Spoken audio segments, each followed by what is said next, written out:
কন্ডোমের brand ambassador হওয়া influencer আজকাল শরিয়া আইন চাই। কেউ শুকর খায় না, কেউ গরু খায় না, কিন্তু নারী মাংস সবার পছন্দ।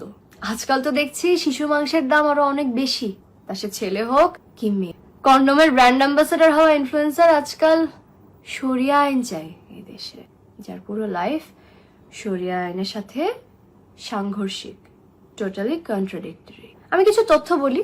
2025 সালের প্রথম 7 মাসে শিশু ধর্ষণের রিপোর্টেড ঘটনা প্রায় 75% বেড়েছে। 306 জন মেয়ে শিশু ধর্ষণের শিকার, 129 জন অ্যাটেম্পটেড রেপের শিকার, 30 জন ছেলে শিশু ধর্ষণের শিকার। 251টি ঘটনার মামলা হলেও 55টি ঘটনার মামলা হয়নি। এর মানে 55টি শিশু শুরুতেই বিচার ব্যবস্থার বাইরে।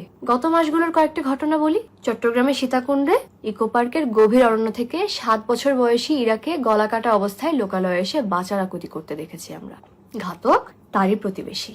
আমরা দেখেছি নেত্রকোনায় 30 কেজি ওজনের 11 বছর বয়সী শিশুর পেটে 8 মাসের বাচ্চা, যার এখনো পিরিয়ডও হয়নি, ধর্ষণ করেছে তারই মাদ্রাসার হুজুর। কেউ কেউ বলছে না না।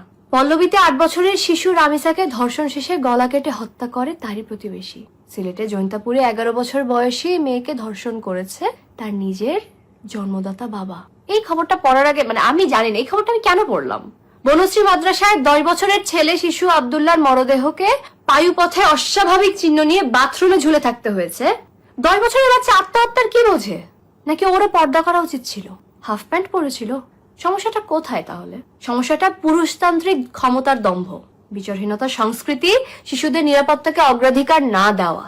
যে সমাজে ধর্ষক জানে টাকা থাকলে বাঁচা যায়, ক্ষমতা থাকলে সব ধামাচাপা দেওয়া যায়, পরিচয় থাকলে জামিনও পাওয়া যায়, সেই সমাজে আইন বইতে থাকে আর ন্যায় বিচার পড়ে থাকে মর্গে।